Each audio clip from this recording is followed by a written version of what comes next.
Oh, hello, Guess guys, who's back? Together again. I know it's been, I guess not that long. It feels like it's been longer. It feels like it's been forever. When this is your regular schedule. I know. And then suddenly you go a week. I mean, we say it all the time. We go like a week without podcasting or doing something together.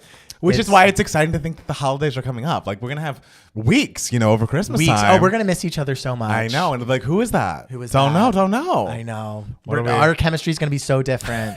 People will be like, we're two strangers meeting. That'll be us in the new year. Yeah. A nice little refresh. People will be watching and be like, why is this so awkward? Why are they acting like they don't know each other? We're too uncomfortable. I know. How is everyone doing today? Who's here? Vanessa, Nicholas. Michael Smith, Jeff is my here. My mother. Yes. Tori, Montana. Oh, man. Montana's first day of vacation. We love that. Wait, why is this not working? Is it not working? Oh, no. I don't know. Can you all see us? Can you see us? The screen is black. No. Can you hear us at least? Okay. Oh, no. Well, I'm trying to think of the best way to do this. Because it's like, if I turn it off, will it change the link? And I don't want to change the link. No. It's a great link. We love the link. Okay, you stay here. Hello. I can entertain people. The screen is black. Yes, we know the screen is black. Screen is black. The screen is black.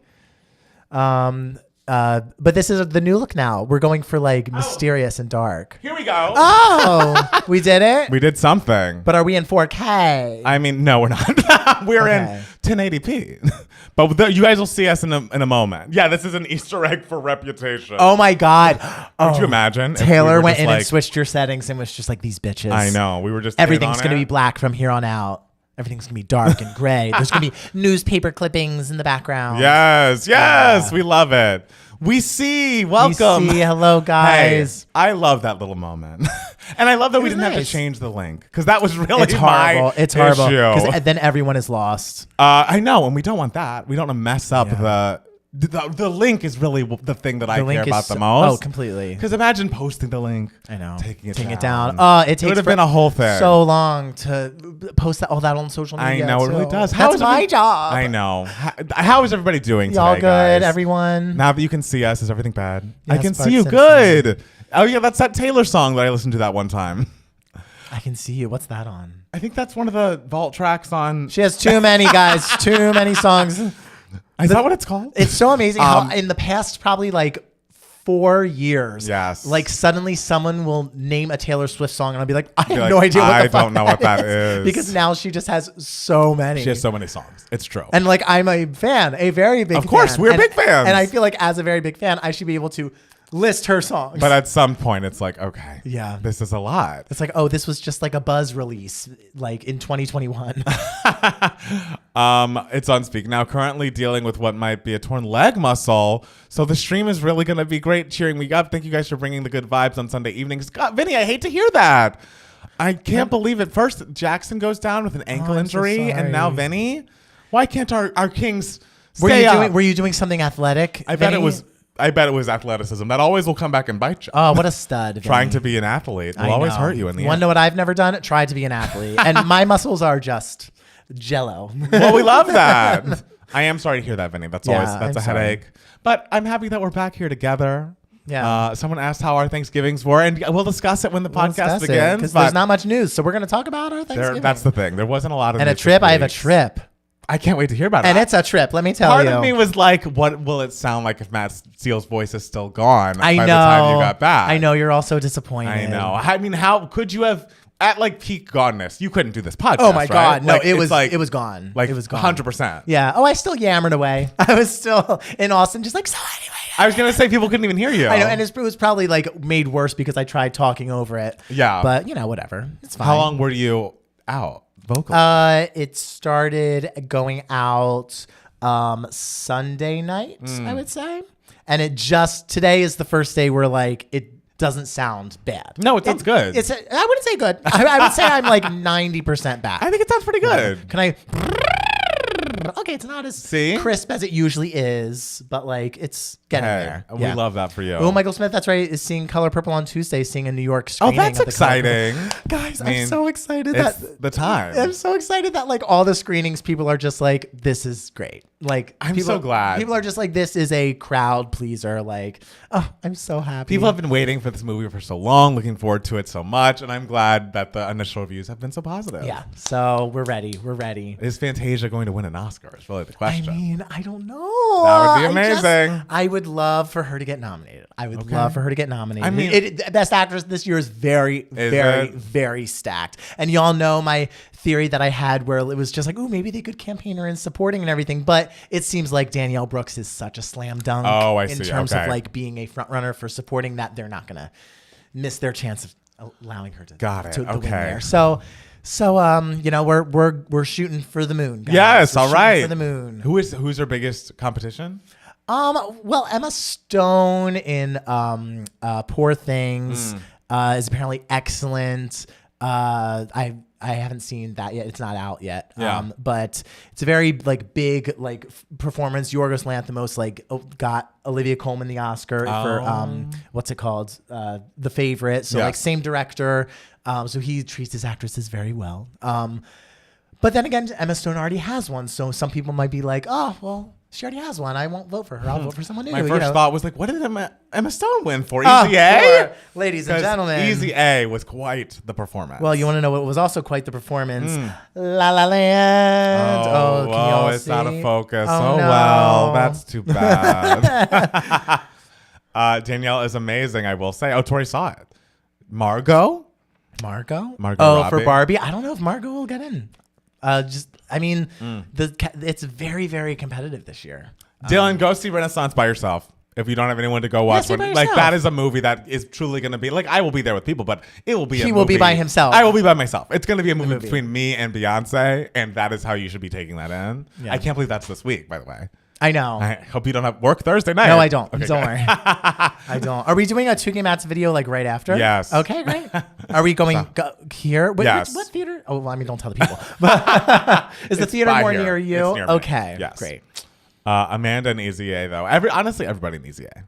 That kid from Easy A has fantastic performances. Hello. Yeah. I think the movie itself isn't like, you know, it's not Mean Girls, which people were trying to give it when it came out, but there's not many breakthrough performances like Emma Stone specifically in Easy A. Like that is a star-making performance. Iconic. I saw Saltburn the other day. What a ride. Such a kinky movie. Oh, there was one scene, yes, where something happened, where there were 2 scenes where stuff happened and people in the theater were just like, what? I mean, I've heard about one of the things because I think Jacob Elordi like made a comment about it. Yeah. Yes. You didn't hear about the other thing. Is the other thing crazier? Yes. Okay. Yes. Like, would it be too much for me? Yes. Okay. Oh, yeah. You would be in the theater just going, oh my God. I could just picture you there watching that. Well, you wouldn't watch it. Your eyes would be closed. Would I enjoy the movie overall? No. I don't think know. so? Okay. I think you'd be like, this was a little much. All right. I think that's It's fair. very fun though. It's a very like the entire time you're just like, oh, Michael Smith. We will talk about. Is May December going to come up? May December will come up. Which one? Who's in that? It's 2 ladies, it's Julianne right? Moore and Natalie Portman and Got it. Charles Melton. He will come up as well. Who's Charles Melton? You'll find out. Okay, I can't wait. I'm on the edge of my seat. Jacob is talking about the thing too much. Give me a second to see The movie. He is talking about that thing. I mean, I just saw the one quote, which I felt like was everywhere. I don't know if he's continually talking about it, but it was like, oh. Yeah. It was a shock. Yeah. And I knew it was happening, and it was still a shock. When you saw it? When I saw it, I was like, oh, yes. Here's the moment. And Jacob's quote about it, it's like, whoa. I mean, everybody, everybody likes what they like. Hey, you got to talk about the stuff on the press tour. I mean, I don't know if this is a spoil. It's a word that's not even going to tell the whole sentence, but I mean, you could probably put 2 together. When you hear the word guzzling. Guzzling. Oh, it was more like a slurping. It was more like a slurping. Jacob, and then a tonguing. Jacob used the word guzzling. I would say it's a slurp. Okay. I would say it's a slurp and then a tongue action, which kind of upset me more because it's also like the tongue was in like a rusty metal inside where. I feel like are you generally like anti tongue because you don't like? Remember when Olivia Rodrigo and the girls had their tongues out all the time? You didn't like that.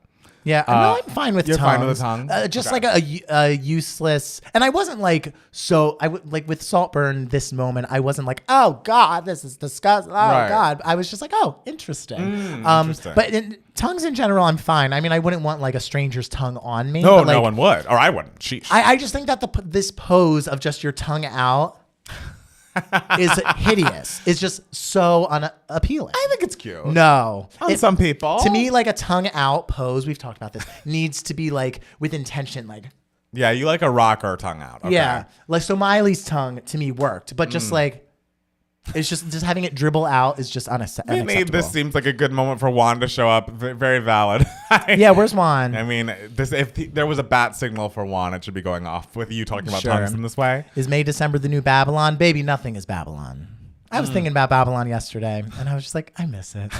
I miss it. You missed this movie that still is available to you. Oh yeah. I mean, But I don't want to watch it again until like we have to watch it for Patreon. and we're coming up. I know. No, we're not. It's so many weeks down. Get out of here. But we moved through it. We're We did moving through fucking Queen Herbie. Our next thing is what, Ali and AJ? We're not reviewing? doing that this week. Right? Oh, we're not doing that. Oh, we're busy. We're busy. But, We're doing but like Renaissance. the next patron request we are filming is going to be Ali and AJ. Ali and AJ, yes, Yeah. yes. I don't have a problem with it as long as it's not overdone. Brush your tongue if you're going to show it. No white tongues. Hey, there's been discussion in the Discord about brushing one's tongue, and yes, we should all do it. I will say the thing that grosses me out about like mouths is like if a tongue comes out and there's like a string of saliva. It's more the strings of saliva that upset me more than like the tongue. Well, no one's happy about a string of saliva. I feel like No. it's always an accident, right? Yeah. No Whenever one's I'm watching 2 Gay Mats and I'm just like, oh, look at that string of saliva in my mouth. I'm always like, ugh. like, who's watching it that closely, though, Darl? You're the one that insists on HD. Hey, HD's great. You know I want to get to 4K. I know you that's do. the dream. Is getting to 4K. Oh, there are gonna be so many strings of saliva. And we'll all have to live with in it. 4K. But we'll look so professional. Sure. People will be able to look at their 4K televisions will look so crisp and clean. Yeah. To quote Harper, clean. I want to see Saltburn. I just watched Promising Young Woman for the first time last week. I loved now it. Now that's a film. I like that that film is as well. Cinema. I like that film as well. Oh, I remember watching that with you in our living room during COVID. Yes. and I just like Was it just you, me, and Jackson, or was it was someone else? me, you, and Jackson. Oh. No, it was COVID, girl. It was just Oh, the right. three of That us. was we had a small group of people we were seeing. Yeah, for a year. For a year. and I just remember, I don't know if I was like outwardly screaming during the ending of Promising Young Woman, but I remember wanting to scream. Maybe I wanted to scream and nothing came out, but I just remember my insides were screaming at that ending. Like That ending was wild. what an ending. Vinny, What an ending. I'm also taking this opportunity to ask Palmer for a pop rock EP/era. Speaking of Ali and AJ, I have so many eras I need to do because I feel like now it's like I want to get the Z Future album out. There's been talk of a Christmas EP. And the pop rock EP would be fun. That's the thing is like we're all at a point in our lives now. It's like just do what you want. Just do what you fucking just want. do what you want. That's what Gaga and that guy who we don't like says. Do what you want. Oh yeah, remember him? I do. That is a great song. Why didn't she just slip the Christina Aguilera That's the version thing. in? On the Spotify, It's a great weird. song. It's such a highlight on And our I pop. guess I get the fact that he would still be receiving money from that version. Like they're co-writers on that song, so I guess I get it. But it would have been easy. I know. Not F in the chat for Harper. Not this again, Montana. Where's Harper? Is Harper back? Harper is not back. All right. I'm sure she'll be here when the Reputation Taylor's version live reaction is done, which, by the way, who would come to that? Like, who would come to our live reaction to this album? Oh, that's the one I would go to. Get The thing out of is, here. But y'all all know we don't like this album. I know. That's why I would Will watch. that be fun to watch us listen to Yes, Gorgeous? that's more fun. What, guys? I get it. You want us to enjoy the stuff that we listen to, but sometimes it is No. very fun But to when watch. people love Taylor and love that album specifically, I'm like, is that going to be fun for people? For us to be like, just like not enjoying the Legend of Harper. She's the icon from that live. It's true. Yeah, she was there. She came in, slipped out like the night. I was surprised when I saw Napoleon that Joaquin did his own American accent. Not too mad, just surprised that there was no attempt from the actors. Well, I mean, if it works, it works. Did all the other actors have like American accents too? I'm assuming Vanessa Kirby didn't have one. From what I gather from the trailer, she didn't. I don't know. The Ashley Parker Angel song was a really welcome surprise from you guys' videos. I'd never heard it and I really enjoyed it. Oh, what a great song. I wouldn't watch. Michael, you never watch our Taylor videos. It's fine. No, not fun. I mean, we're just going to be honest. So Y'all know you're gonna have to make me a mod for that live. You're gonna need a Swiftie that's also your friend for that. Thank you, Montana. It's true. We have Austin, but we'll need backup. When's the Sweetener listening party? Lord, please not Sweetener Ariana's version. I was just thinking about the light is coming today. Then I swiftly stopped. I was gonna say, do you have a headache? I swiftly stopped. Hey, yeah, I adore you guys, but I don't know that I'll be there for that stream. That's fair, and I get it. But we'll do it. We'll do it. It's our job. It's our gig. It's our gig, It's our guys. But we're just going to be honest. And I just need us all to know that we're honest people. Listen, we'll start off strong. We'll be like, yes, ready for it. It's excellent. Classic. Look what you made me do. What and a then moment. suddenly Endgame comes. And we'll sit there quietly the whole time and go. The thing is, I'm trying to think of those songs, which one, I feel like I'm going to have a really tough don't blame me moment. Positions listening party when we still need to schedule. By the way, if you want to become a patron and come to a Christmas music listening party, that's coming up soon. Yeah.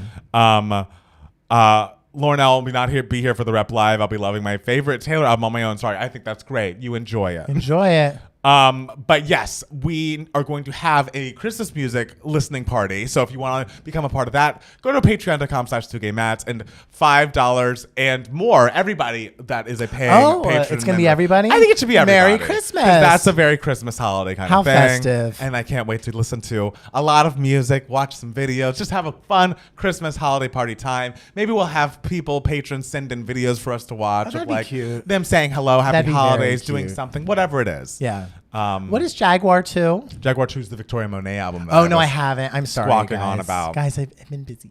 It's been a long 2 weeks. Yes. Hi, I hope I'm not too late. And Ty, you're never too late. We're never too late. We're here forever. I don't understand why y'all don't like I did something bad. That one's grown on me if that helps. I think the verses are excellent and the pre-chorus is great, and I like the chorus when it doesn't have that loud music.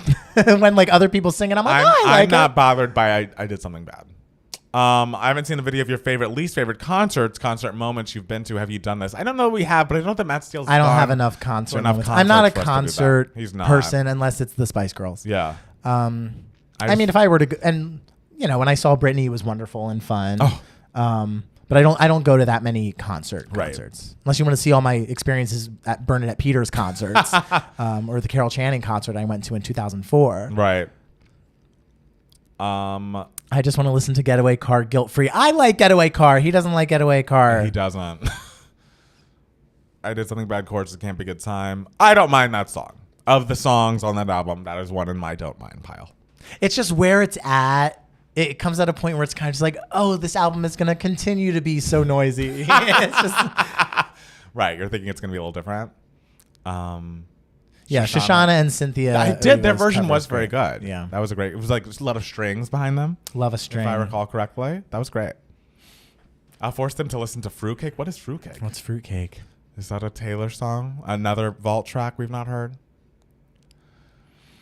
Who knows? At this point, Taylor has a song. She's going to have to start repeating song titles because she has so many songs. Do we know when that Dua album's coming out? I feel like she put that single out and then she went Houdini. Where are you at, girl? I don't know. Maybe it's going to appear like Houdini. I would like the album. I would like just to know what the album, the album release date is. Sure. We need to have a schedule for our listening party. Oh, exactly. Yeah. I mean, I assume it's 2024. Sure. Right? I could see it being a January I could do. moment. I watched a video of Alex Newell sing Meadowlark. Oh, I want to see that. Alex Newell's so great. I sing Meadowlark when I'm in the bathroom and I'm I want to sing something. And I turn on YouTube, I YouTube Meadowlark, male key accompaniment, and I sing it. And I'm pretty okay at it. That's good. I'm pretty okay. I love Pretty Okay. Yeah. Fruitcake is Sabrina's Christmas EP and it slaps. Okay. The fatigue in Matt Palmer's voice when he said, is that another vault song we haven't heard?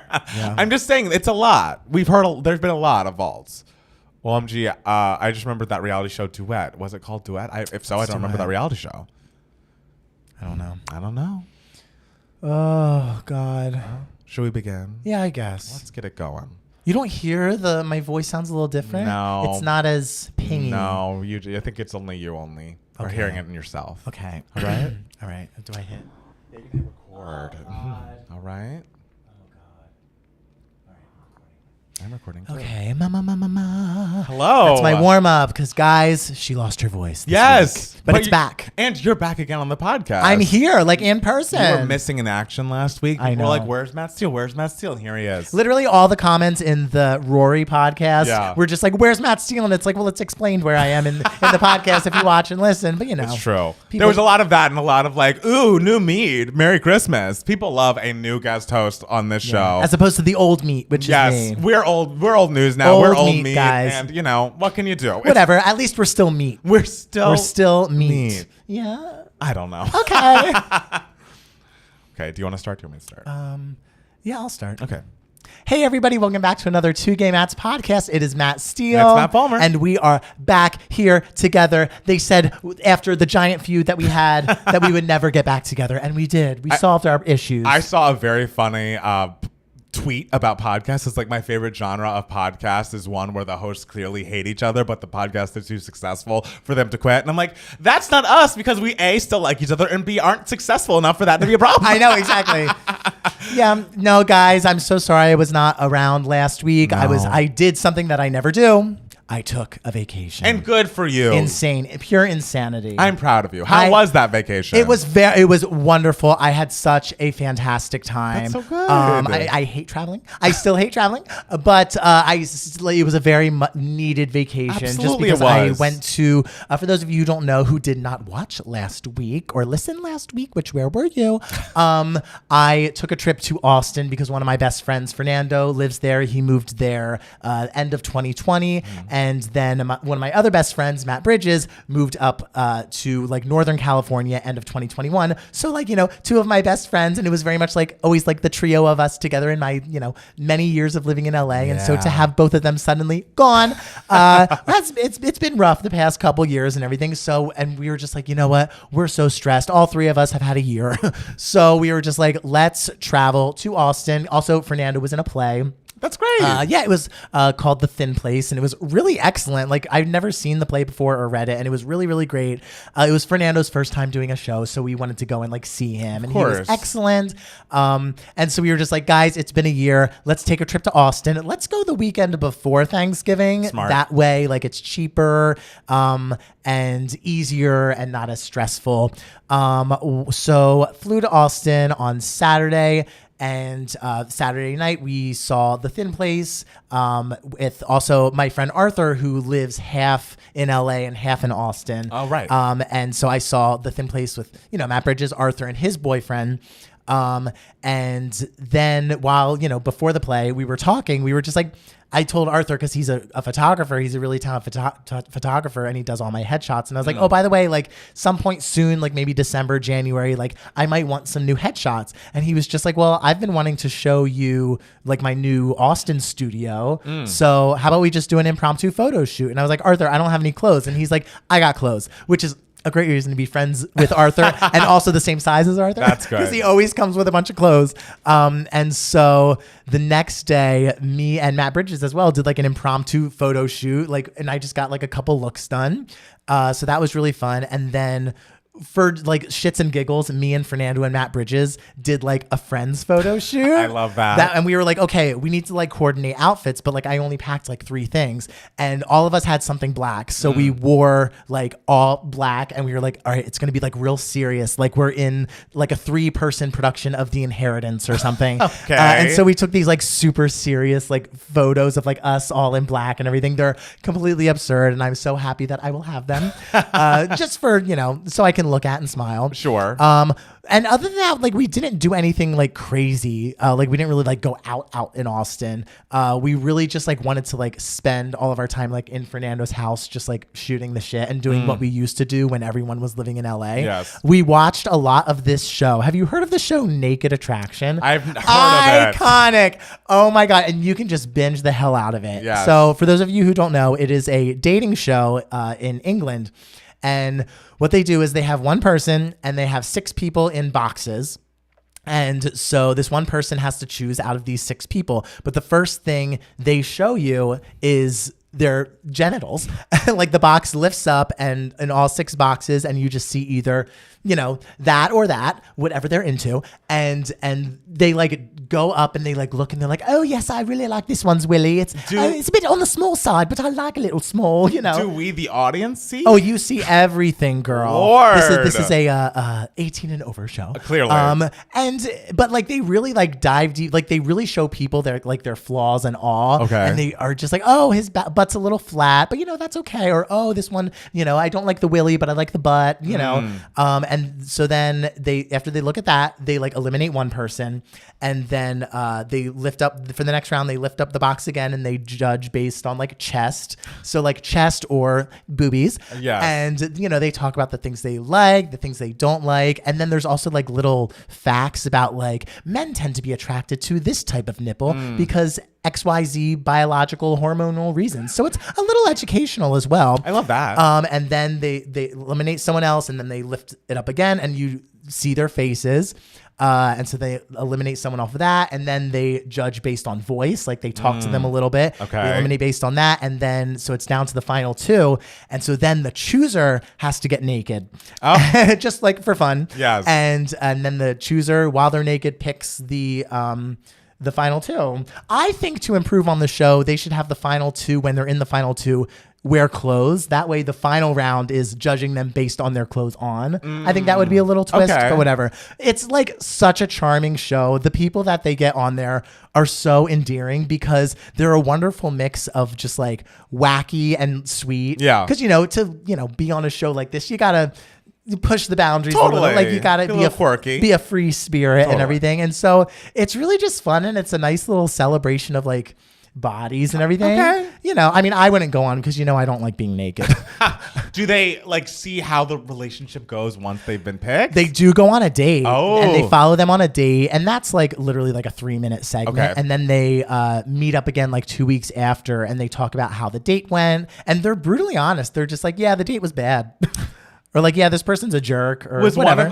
Did you see any people that were like, we really like each other and we want to keep dating? dating? Yeah, totally. And so, we watched so many episodes. Get out of here. It was just on repeat in the background. And it was fun just screaming at the TV, like, pick that person. No, fuck that person. Pick that person. Have you convinced Matt Bridges and Fernando to move back to LA? No. Oh, you got to work on that. I am. Don't you worry about that. I am. Good. What else did I do in Austin? That was pretty much it. Like, we played games, but like not too much. So, it was just a really good time. It was very, very needed. I lost my voice on Sunday. Of course. Because also the temperature, it was like 50 degrees the first day, like 69 degrees the second day, and then like 82 degrees the third day. And Austin is apparently like the worst city for allergies. And so it's just, what happens to me when allergies happen, voice is gone. Yes. Also, I lost my voice last Thanksgiving too.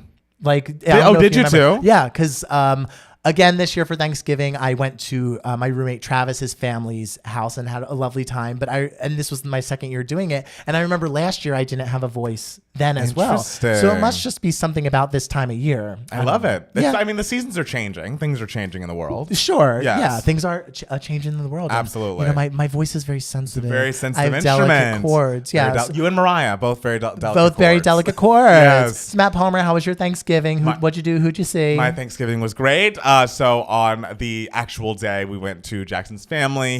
His family lives close by, and so I made, my mom's dressing for them, and I also made a nice sweet potato pie that was also my mom's recipe, and brought that over to them, and that was very lovely, very fun. And then we also decided to have a Friendsgiving, which actually happened today, where we invited my friends Joe and Tim, and Sarah and Eric, and also Ernesto, and they came over, and we all had a lovely meal, and it was kind of like, I made the dressing again, a whole nother thing of dressing. You know how much that dressing is. It takes a lot of work. It does. And when you eat it, it's so serious. Oh. The only thing more serious than you making the dressing is watching you eat the dressing. Well, it's because it's also like if people want to have the dressing, I gave them instructions on how to eat it. Like you have to have the canned cranberry sauce. It needs to be like mashed into the dressing in this kind of way. Like you can't just eat it willy-nilly. And I've seen people put gravy on dressing, which I'm like, do not put gravy on this. Like this is just not for that. It's just so funny because when you mash it, like you're so serious. It's like the world is gone. It's like you are isolated and you are just like pop, pop, pop, pop. This is my favorite food. Like it's not like, oh, this is my favorite like Thanksgiving side. Like no, this is my favorite food, period. And so we're gonna get it right. And I want you all to experience the beauty of this. And I feel like I'm in kind of my like showing my love and appreciation for people by making them food era only in this week. Okay. But it was like nice being like, oh, we're having our friends over, and Sarah and Eric are moving kind of into the side of town. And so the idea of like, oh, they're going to come by and we're going to make each other food and have like dinner parties where we like cook for each other. It feels like a nice, I don't know, nice new thing that's going to be coming up for us. And so this felt like a preview of that. And but I also made the cheesecake, the recipe that Corey gave me. I made another sweet potato pie. Jackson made some macaroni and cheese. That is my sister-in-law's recipe. So it was like we got a ham from Honey Baked Ham. It was just like a very involved preparation process, but the Friendsgiving went off without a hitch. People really enjoyed it. The weather was nice enough for us to sit outside, which is always appreciated. And I don't know, it just is, I don't know. I feel like it's been nice to spend the holiday season with friends and people close to you and family and just be able to spread that love. You know what I mean? I love that. It's really good. And now, the most importantly, we're into the holiday season. Yeah. I can play Christmas music out loud without being judged because I've been listening to it. Sure. From like probably August onward. Sure. But now I can listen, and I obviously have been listening to Merry Christmas to You on loop, but I say this every year, and I mean it every year. Everyone needs to pick up, go on your Spotify, listen to Leslie Odom Jr.'s Simply Christmas Deluxe. It is his first Christmas album. I believe it came out in 2017. It is. He has more than one? He has two. And that's wow. I know. And I can't really vouch for the second one. I haven't gotten into it. Maybe it's good. I don't know. The clips I heard were kind of big bandy. This just feels like the perfect mix of like, if you love like the old school classic, like Nat King Cole versions, but just want them a little bit modernized, a little bit more current sounding and feeling, but still having that jazzy background, like jazz piano in the, orchestrations of it all, then Leslie Odom Jr.'s, Christmas album. The first one is for you. Is it like a sort of jazzier, more festive, like wait for it moment? It is not really much of a wait for it moment. Everything should be a wait for it moment. But vocally, he's giving you that. Okay. Like, you know how I feel about him vocally, and I just cannot recommend that record enough. So it's not like Giving Me Moments, but it's basically like a Giving Me Moments Junior for me today. Sure. Okay. Right? I love that. All right. Look at that. We are so thankful. We really are. So we don't have a lot of news. Should we jump into the news for idiots? Yeah, why not? Let's go. All right. So Melissa Barrera was dropped from Scream 7. This is apparently in the new iteration of Scream, which I believe begins with Scream 5 and went into Scream 6. There's like a new core 4, and Melissa Barrera was the main actress of that core 4, and she was also, I believe, in the Heights, and she... Oh, she's excellent in the Heights. Okay, I remember when In the Heights came out. She was excellent in that movie. She was the one for you. Okay, great. Well, she apparently has been very vocally pro-Palestine in her Instagram and has been dropped from Scream 7. This is a big deal because she and Jenna Ortega were kind of like the main two people. They were the sisters in the Scream universe that people were planning on watching for the upcoming films. So there was a lot of blowback online about why she would be removed from this film just for, expressing her opinion about this conflict and being, pro-Palestinian. It then came out the day later that Jenna Ortega will also not be returning for Scream 7. She was playing the role of her sister, as I mentioned, and supposedly Ortega dropping out of the project has nothing to do with the firing of Melissa Barrera, but it seems like it does. You know what I'm saying? It doesn't, though. Because it was like very much confirmed before all this happened that she wouldn't be. Well, it wasn't confirmed. It wasn't confirmed. It was very much like talked about. Okay. That she wasn't going to be rejoining before all this happened. Okay. Well, yeah.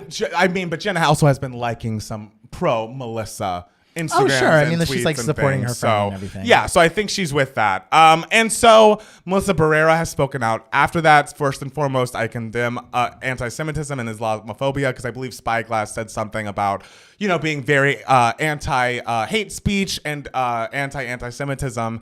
And Melissa Barrera's feeling is that is not what she was doing by showing her support for the Palestinian people. And my thought about all of this is essentially, I have not combed through everything Melissa Barrera has posted onto her Instagram story, but if she was not doing anything overtly anti-Semitic, if she's saying, and supporting the Palestinian people during this very dark time in which, since that fateful day in October, a lot of horrible things have been done to the Palestinian people. And, it's just a very difficult situation in which the death toll is going up and up for the people of Palestine.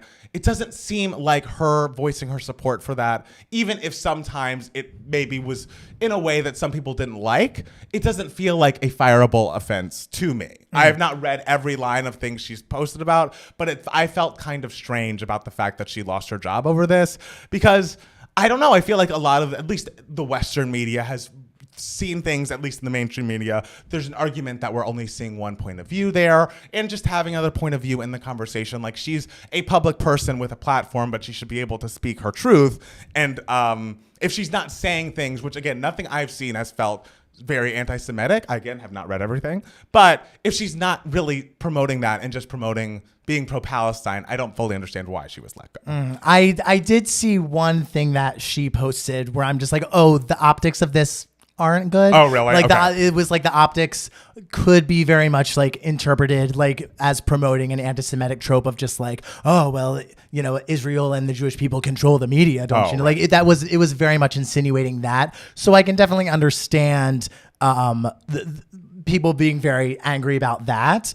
I am surprised that it was like a firing so quickly as opposed to like, hey, would you like to, if Spyglass, I mean, like obviously has to like protect their brand and everything.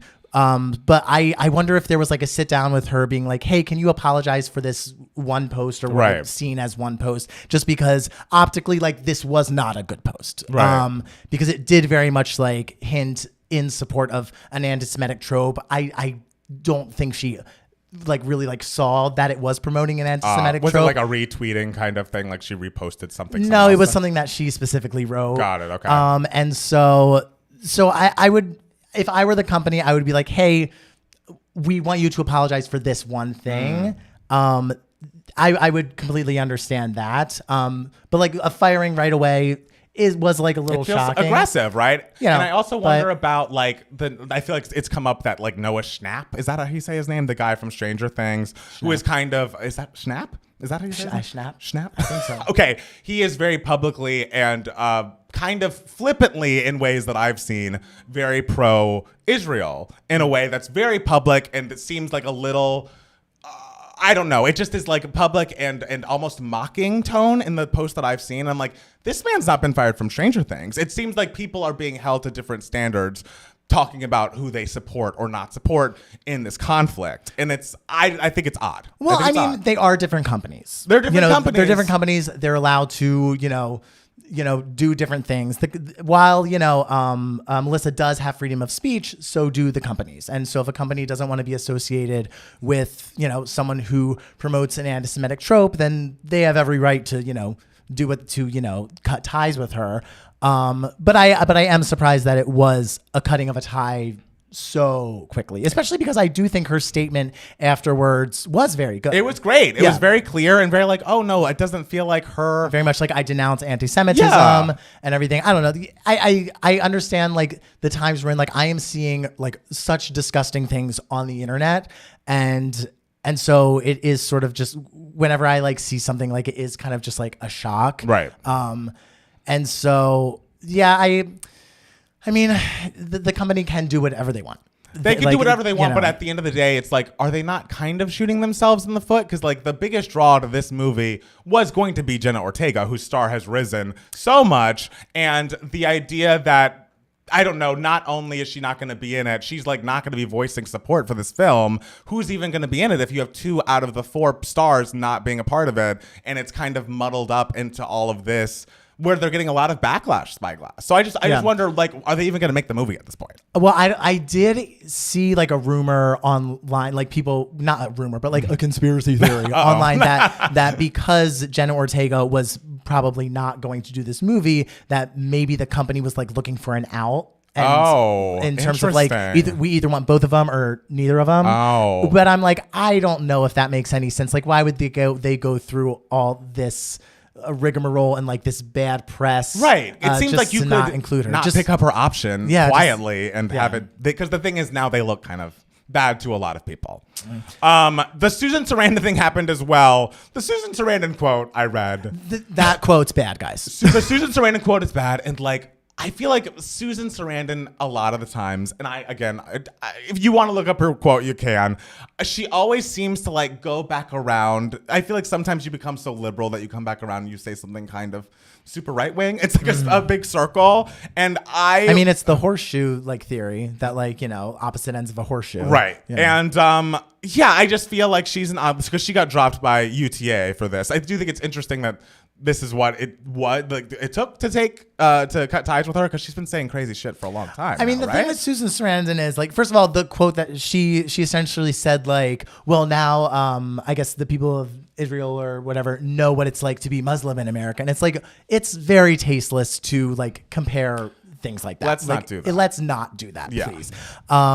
And so the thing with Susan Sarandon is like, this wasn't a sudden like dropping of Susan Sarandon. It's like, I'm sure this was maybe the last straw for Susan Sarandon. Totally. Like UTA was probably just like, hey, Susan, we're giving you another chance. And this was just like, okay, Susan, we're done. Also, the thing is like UTA was not the employer of Susan Sarandon. Like, no, like a person's agent is not their employer. Right. No, she can get jobs. Yeah. In fact, like she employs UTA to find her work, and they get a cut of her money. So it's very much like a partnership. So it's not like it was like, oh, she was fired from something. No. It was just the company was just like, it's time to cut ties right now, which I completely understand. Like, for the Vanderpump listeners out there, it's like when Stassi had that racist thing happen that Faith brought up, and she got fired from Vanderpump Rules. She also got fired, like her agency, I think it was CAA or something, cut ties with her at the same time, because it's like, we don't want you to be on our roster. We don't want people to see that we like co-sign the things that you've said and done. And yeah, she can find another agent who will want to work with her. She can find more work. Like, she's had a long career. She's not up a creek, Susan Sarandon. Yeah, Susan Sarandon will be able to find another agent. She will be Academy Award winner Susan Sarandon. She will be fine getting representation. Right. Antoni Porowski, another week, another gay breakup and another Queer Eye issue. Antoni Porowski and Kevin Harrington have called off their engagement, split after 4 years together. I didn't know that man's last name was Harrington. Okay. That's what I have to say. I had about no that. idea he was engaged. Oh, I knew he was engaged. Okay. And look at that, learning new things here at Squid Game. We love being educated. Yes, and apparently after many conversations and reflections during their wedding planning process, the two have decided to amicably split. They realized they were headed in different directions, so now they are both focusing on their work and their friends. They last had been seen together on social media in August. Oh. Yeah, it was recent. Okay. I mean, yes, I follow Antoni, I believe. I didn't notice that the other one wasn't there sometimes. Okay. I hope that they're well. And, yes. I feel like there's a lot of change in the Queer Eye world. No Bobby. Antoni's a single man. Maybe he'll pop up on an app. You'll get to swipe right on Antoni. Okay, yeah, I would swipe right. I don't know if he would swipe right to me. Yeah, I think he maybe would. when I get my voice back fully, he'll be like, now that the voice is back at 100, I want that one. And you'd be a great duo because you don't cook at all. I hate cooking. And he loves to cut up some avocados. If you know what? The thing is, when it comes to cooking, like, I don't need a guy to make me this fancy thing. I'm happy with a cut up avocado. Put a little salt on it. I'm like, thank you, dear. Right. I love this, because I don't even want to do that myself. So, like, I will be happy with whatever he wants to cook me. Oh, well, I look forward to that. Yeah, and then what can I provide? Entertainment. Oh God, sure, I can. Look at me. I mean, he is the one on television, so he clearly is providing entertainment to a lot of people. So does he need you for that? But I provide good private entertainment where I just talk at people. Privately. Sorry, I was thinking more of like a private dancer moment. That's when you say dancer. private. Yeah, Tina Turner, private dancer, dancing for money. Honey, I'm not married yet. I'm not going to give my guy a sexy dance until he puts a ring on his finger. I don't know. Maybe an avocado in my belly. That's two different levels of like a commitment that you need. Avocado and belly, ring on finger. Yeah. Okay, so shout out to both of them. I hope they are well. I'm sorry about that. Did you see that celebrities attended the Renaissance of Film by Beyoncé Chrome carpet premiere? And this included every single member besides Farrah, of Destiny's Child. They all showed up. You saw Latavia, you saw Latoya, you saw Kelly Rowland. Michelle looked so fucking good. Have you seen the picture of Michelle? If not, you need to Google it because it's gorgeous. She looked great, yeah. Unbelievable. But like that head thing must have detached, right? I assume. For sitting in the theater. Oh, exactly. Yeah. Remember who was that at the Grammys or something who was sitting in the audience? The Oscars this year. I don't know who it was. It was someone with a big shoulder thing, and she just sat She just herself. sat there. She just sat there. Icon. I would have been pissed. I'm sure, but it's still kind of iconic. And so I'm excited to be seeing this film with you Thursday night. Yeah, You will I be love there. seeing. When was the last time we saw a movie together? Was it Gone Girl? I was gonna say it might have. I mean, wait, did we see A Star Is Born after Gone Girl? We didn't see it together. I saw that by myself. See it together? Oh, Yeah. I felt like I knew I came in late, but I thought I came in late and sat next to you. Maybe it was the ghost of me. It could have been the ghost of you. Yeah. It's true.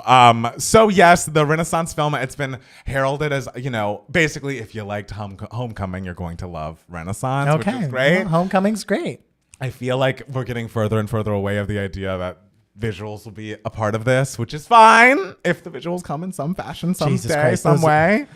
But I'm just excited to see the film. I'm excited to get a behind the scenes look at her process at this stage in her career, because there's a quote floating around, I think from the latest trailer, in which she's like, I have spent my whole life being a people pleaser and I finally said fuck it, like I don't have to prove anything to anyone. And it's like, you absolutely don't. You absolutely fucking don't, Beyonce, because everything you have done has led to this moment, and I can't wait to watch it in the theater and enjoy it and relive what a beautiful night it was when I saw her. And from what I understand, all of the songs make the cut, besides a couple during the ballad intro, I think might get cut. Okay. But All Up in Your Mind, The Drunken Love. Good. The I want Fix, All Up in Your Mind. You're getting them. Good. So everyone buckle the fuck up. All right. I don't know if my seat comes with a seat belt, but are we all gonna be standing during this? I don't know. In my head, I'm thinking, no, it's a smallish theater. Like, it's one of those theaters that you have the chairs that lean back and shit. Oh. So I don't think it's going to be like a... You're going to be leaning back, just I'm laying down. Yes, yes! Lounging as you're just like, oh. Hey, I learned from Mariah in every interview she ever did.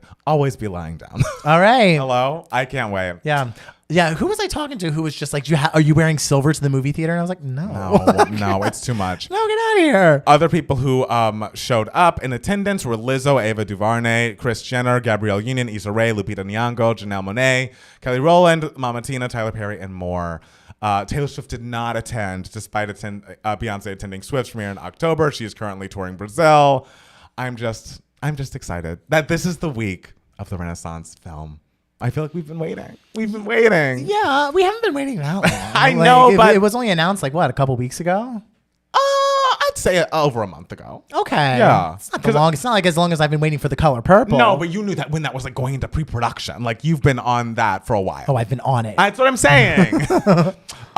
Tiffany Haddish was arrested for a DUI. I saw in the headline in parentheses it said again. I didn't know there was. I didn't realize, one. And apparently it was her second DUI after she was arrested in January 2022 for something similar. She was found asleep at the wheel. Cops received a call at 5:45 a.m. Found someone stopped in the middle of Beverly Drive, slumped over the wheel with a car running. Oh, I've weirdly seen that before over by when we first. Oh my God! Remember that time? We weren't together, were we? We were together when we saw that person slumped over. Well, he wasn't slumped over. Maybe we were thinking about a different moment. What do you guys? thinking? The weirdest thing me and Matt Palmer ever saw together was 2013. We were driving home from something. It was 11 o'clock, midnight. I don't know. And there was a guy in the middle of not the middle of the intersection, but in the turn lane. And we were behind him and he wasn't turning. And so I honked at him. We missed the light. It was oh, this is weird. And so then we drove around him to be why isn't this car moving? And the guy was asleep at the wheel with the car running. I guess his foot on the brake or something. And he wasn't even slumped over. He was he was sitting up perfectly still. We called the cops. Yeah. And we were just hey, this is what we're seeing. Because the guy's foot could have slipped off the brake or something. Killed people. And so it was the weirdest. And we honked and honked and honked. Nothing. Yeah. And so we called the police and then we kind of pulled over around the corner just to watch the police arrive. And they arrived. And they arrived. And but we were just but we don't want to talk to them. So we just watched what happened. And they just showed up a couple minutes later and woke him up. Good. But yeah, it was weird. Was scary. That was what I was thinking of. Oof. Yeah. That was scary. It was the time that we got pulled over together. Oh God. Nightmares, guys. That's Steele's favorite story. Nightmares. But yeah, Tiffany Haddish girl, please don't drink and drive. Yes, there please. are Ubers, there are Lyfts. You are so rich. Call a driver. Yeah, I'm glad that like no one was hurt. There wasn't Yes. an accident or anything. Yes, so as like am I. I'm very happy that everyone was okay. But like y'all out there listening, don't do it, please. Don't do it. There's It's not always a worth way it. to get home if you want to, be inebriated one way or another, and it's by not driving yourself. Yeah. Okay. And a shock to no one, the Squid Game reality show has been released, and it's been released for maybe a week, and the contestants are already threatening a lawsuit after claiming they suffered hypothermia and nerve damage. A British personal injuries law firm is representing 2 unnamed players from Squid Game: The Challenge, who say they suffered hypothermia and nerve damage while shooting in cold conditions in the UK during the red light, green light stage, in which players had to stand still for extended periods of time. The game was filmed during a cold snap in Britain. And I don't know what the conditions were like there, but if we're going to be basing in a reality show after a TV show that I feel like is kind of criticizing the competition reality show format and essentially like, oh, what if it was so fucking crazy that people were actually dying? Like, I don't know. It's like, there's a way to make this safely, I assume. And the fact that no one bothered to do that is troubling to me. I would never in a million years want to be a producer on this show just No. because you are navigating and juggling hundreds of contestants. Like they have Yes. so many people on this show. So like, of course, like there are going to be so many measures, like safety measures or like protocol and everything that like Right. are even like, no matter how hard you try, like things are going to get messed up. Things are going to slip by. Right. Even if it's not like intentional. I mean, no one wants this, anything that's happening. Like I highly doubt any of it was intentional. Right. But like things, I wouldn't want to be a producer and like have to navigate that and have that sort of like pressure and that burden. For sure. Because things like this are just like kind of bound to happen. Right. So yeah, the fact that like that's the only thing so far that like where people have gotten injured or something in any sort of way is kind of shocking to me. I mean, it truly just started airing, so I think we should all just buckle up. Yeah, sure. How many episodes have you been watching it? No, I know that there have been like 5 episodes released so far, and I think there are going to be more in the coming weeks. I think they release them in batches like they do Love is Blind. Sure. So we'll see how it all turns out, but good luck to all the contestants. I hope you're safe. Yeah, there's all the contestants. It's like the entire country of like England that is like on the show. There's so it's many like people. 400 some odd people, It's right? insane. It's crazy. Lastly, I just have to say, if you watched any clips from the Grio Awards, which were on CBS, I believe, on Saturday, a certain Miss Mariah Carey was honored. And trying to think of, she was honored for her contributions to music and Black culture by Byron Allen. And basically, there were lots of amazing performances of people performing Mariah Carey songs. There was, it was opened with Jennifer Hudson performing Vision of Love. She did an amazing job and like very much made the song her own in a way that a lot of people try to like pretend to be Mariah when doing Mariah covers, and I love that Jennifer didn't do that. She definitely like put her own J Hud spin on it, and Mariah was clearly so emotional and blown away by it. I thought Patti LaBelle, she performed Love Takes Time, which I thought was an interesting choice. That's for a her. great choice. It was great, and she definitely again did her Patti LaBelle thing. She did a lovely job, and it was just like, I don't know. She's like, I know what the melody is, and I'm gonna do what I want with it instead. And of course, since Mariah Carey is like the biggest fan of Patty, she's her goddaughter spiritually. She was thrilled. She went up to the place afterwards and like bowed at the fucking stage. So she absolutely loved it. And then Coco Jones and Boyz II Men did One Sweet Day. Okay. All right.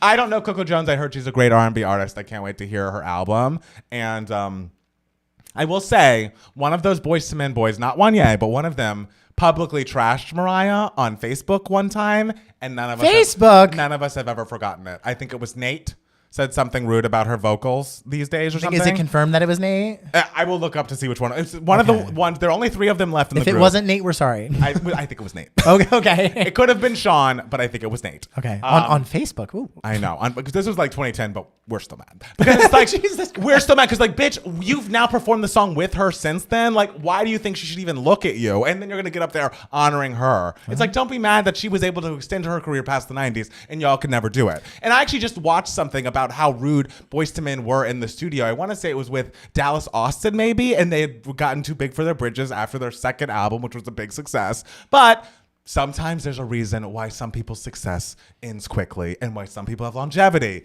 And that's what we want. Sometimes it's because you post something on Facebook. Yes, sometimes Guys, because you're rude little assholes. Moral of the story, be careful what you post on social media. Absolutely. Okay. Because the lambs don't forget.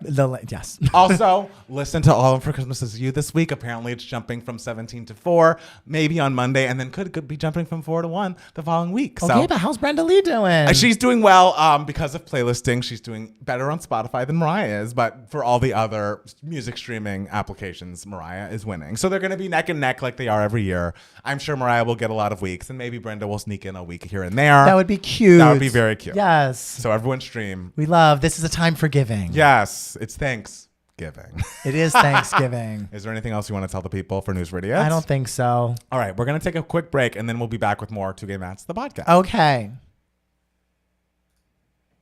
How was that, guys? How do we do it? The lambs hold grudges. We really do. We all sure do. Jesus Christ. Facebook 2010. We're still mad. We're still mad. Don't talk about her. Don't talk about her. It was Nathan. He's the hate. I told you it was Nate. Okay. I knew it was fucking Nate. Confirmed. What, that one song by The Weeknd? Which song? I don't even know. Does he have a song about grudges? Wait, want me to listen to what? Tell Me Hurts by Renee Rapp featuring Coco Jones is amazing. I've heard little clips of that song and that remix they did together, and I would love to listen to that. You know, I'm not holding it against Coco Jones because, you know, you're literally singing Mariah Carey at like her peak vocal powers. It's not going to be easy. But yeah, it was Okay. it was something. Okay. Right? Hills Have Eyes. The Hills Have Eyes. It's a horror movie. It's also the Weeknd song, apparently. Oh. Yeah. I don't The know. Hills is a TV show. That I know. And, starring Lauren Conrad. Yeah, and eyes are what I have. Only you. Of all the people Eyes on are Earth, what Matt I Steele have. has eyes. Yes. The lambs hold grudges in the Hills Have Eyes. In relation to Marissa Rose, it wasn't in support of an anti-Semitic trope. It was in relation to Western media's bias. Okay, but it could have been interpreted a certain way. It wasn't We clear, don't guys. know Brenda Lee. And, you know, regardless of intention, there is also impact. So. Wait, no mention of the Beyond. I mentioned the fact that there were no visuals that we were going to see in the film. Yeah. How sad. Oh, Coco Jones was a Disney girl. Great.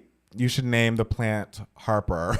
Is someone getting a plant? Who's getting a plant? Who's I don't getting know. a plant up there? Oh, there's a plant back here because we have our Christmas tree is out in the front, and so the plant is back here for the holiday season. Oh, good. You see that plant? She looks great. Oh, Thank you. Oh, there she is. You see her. Why don't you decorate her for Christmas? Who has the time?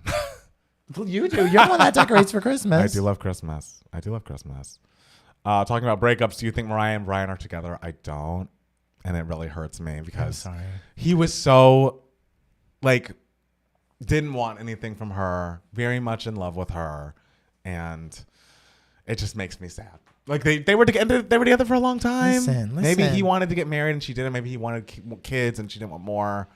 Oh yeah, she's like, I'm not doing that. Get out of here. I mean, after what Nick Cannon has done, would you want more kids? Sure. Come on. Any Black Friday shopping, I feel like it flopped this year. TBT to the insanity that was 2010's Black Friday stampedes. I mean, I got a new monitor that we're gonna have. We're gonna have 2 monitors up here instead of 1, and I'm excited Jesus for Christ, the second. more buttons to push. Yeah, you don't have to press anything Good. different because the monitors you're just seeing what's there. So I'm excited for that because it'll be Okay. easier to control and have things go the way I want them to go. Okay. All right. By the way, I found you too because of Dua Lipa Houdini reaction video, and I'm a fan. Thank Oh. you. Hello, Alec. Thank you so much, Alec. That's so kind. Thanks for doing the damn thing. We're always here to do the damn thing, unless I'm in Austin, and then I'm not doing the damn thing. What song from Mariah's Peak would y'all like to have seen performed at the Grio Awards, and by what contemporary singer or artist? What? I don't know. I mean, I would love to see Kelly perform something. Sure. I think Kelly would do a bang up job with a lot of stuff. And I'm trying to think of what. Miss You Most at Christmas Miss You Time. Most at Christmas Time. That's I mean, a Kelly song. Get out of here. I mean, but would she do that for a Mariah tribute? You know, maybe she should do My All. Ty thinks Brian and Mariah are over. End of an era. It really was. Oh. Do you think MC will go on Kelly? I feel like if she was going to go, at least for this Christmas tour thing, she would have gone by now. So part of me thinks it ain't happening. I would love it though. They're friendly for sure. Maybe it'll be a surprise. But I think she's not doing any more promo. She's like, this shit has sold out. Sure. People are going to see me for Christmas, whether I go on that show or not. Sure. Ariana was busy. No, Ariana should go do fucking, I don't know, Underneath the Stars. I would have loved to see Tamar sing Mariah's song because she would have actually torn it up. Every time I see Tamar sing a Mariah song, I am like, you are clearly a lamb. Like, you are clearly a giant fan of this artist. As much as I'm like a Tony person, Tamar's love for Mariah gets me in my feels. Seeing Kelly perform Tuesday at the rehearsal for the tree lighting. That's exciting. Ariana's busy recording her album. Hey, that album, if it's like her last two, it could take her like, what, 10 days? She could fit her in. She could jump to the Grio Awards. Some days recording for 10 days works, sometimes it doesn't. The insider Twitter account I follow says that Max Martin's at the helm, and they're looking for a giant, big pop R&B comeback for her, and that's what I want. All right.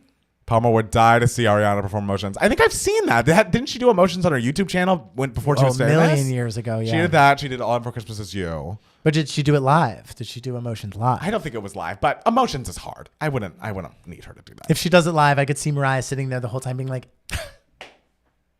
It is funny to see... y'all will never let Ariana live. Sharon and Chloe are performing too. I'm excited. I'm excited for you, Michael. Oh, that's fun. I'm going to get a little water. I'm going to be right back. Yeah, do it. You need water when I'm the one with the voice issues. Well, I don't need water. I'm here for you guys. I'm here forever. Did the 2-month Destiny's Child member attend to? Oh, yeah, I don't think Farrah was there. Ariana should dye that hair back because the blonde is just washed out. Girl, she had to dye it blonde. She had to do what she had to do. I mean, I don't know what it looks like now, but like, I assume she's done shooting her scenes in Wicked, right? Because after the strike was over, they just had like a couple little pickup shots to do. And I assume she is all done her job there. If she's not, damn, they've been shooting this for forever. But it is 2 movies. So like, you know. All right, guys. Listen to him talking to Jackson in there. They're so in love.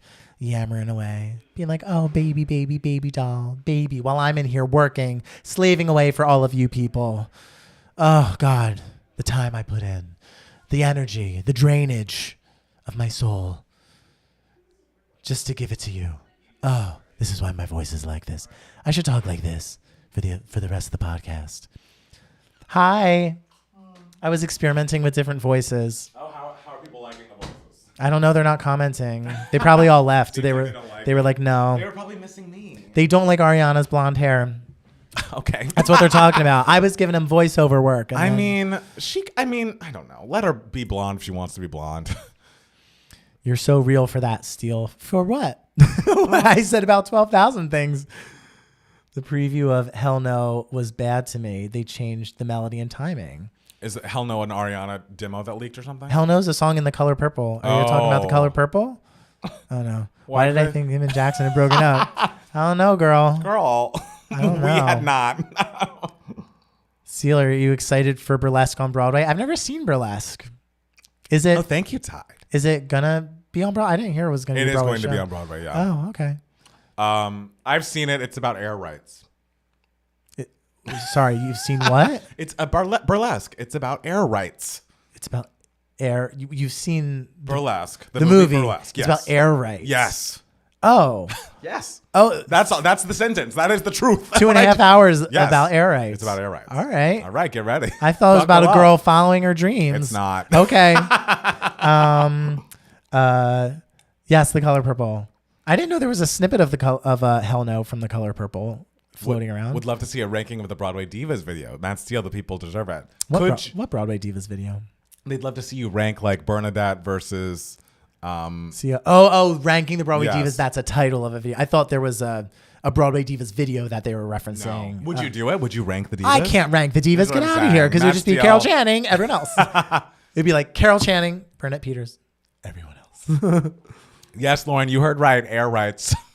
Steele, do you watch The Circle? I feel like you'd be great on it. Throw your hat in the ring. I feel like we'd be great together on The Circle. We would. Like, we would be really good on that show. And do you have to air AIR? Do you? I forget. Like, could you go on as a duo? That duos go on. Let's go. We could totally do it. The Spice Girls went on together. 2 of them.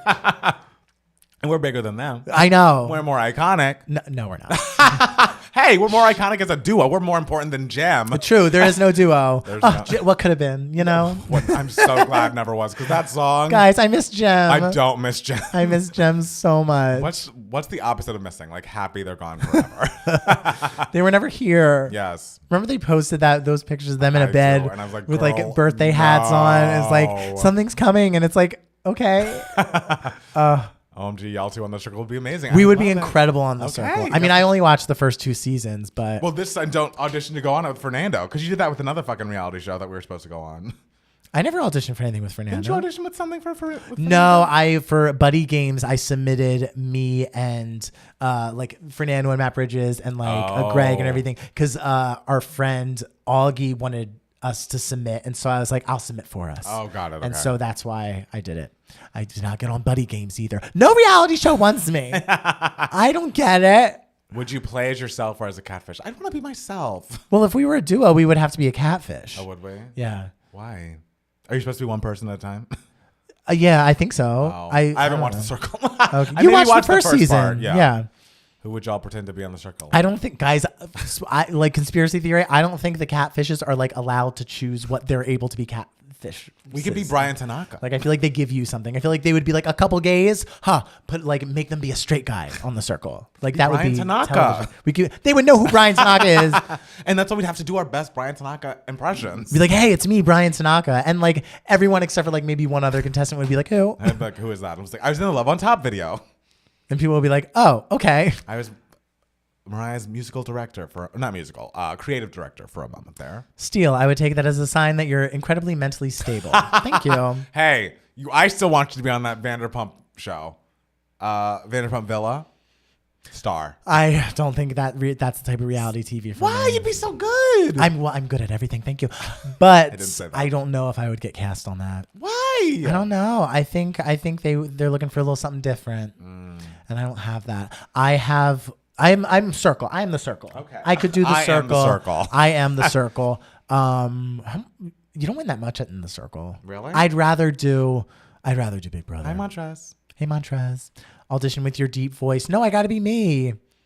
The annoying thing with like audition videos for reality TV is like they're only like make it 3 minutes, and so I'm like, okay, well, there are a lot of dimensions to my personality, and it's so hard to squeeze in 3 minutes, so it just comes out really chaotic. Like it just comes out me being like, look at my Carol Channing doll, look at my bathroom, look at my shirt. Like it's just like me being a lot. I could see that, but that's just me. No, Steele, you are Survivor. I would love to audition for Survivor. Really? That wouldn't be too hard? It would, but I would rather do Big Brother. But like if Survivor is like comes on in a pinch, I got to do Survivor. I want to finish all the seasons first before I audition for it. I'm like halfway through Redemption Island right now, which is not great, but it's not as bad as everyone made it out to be.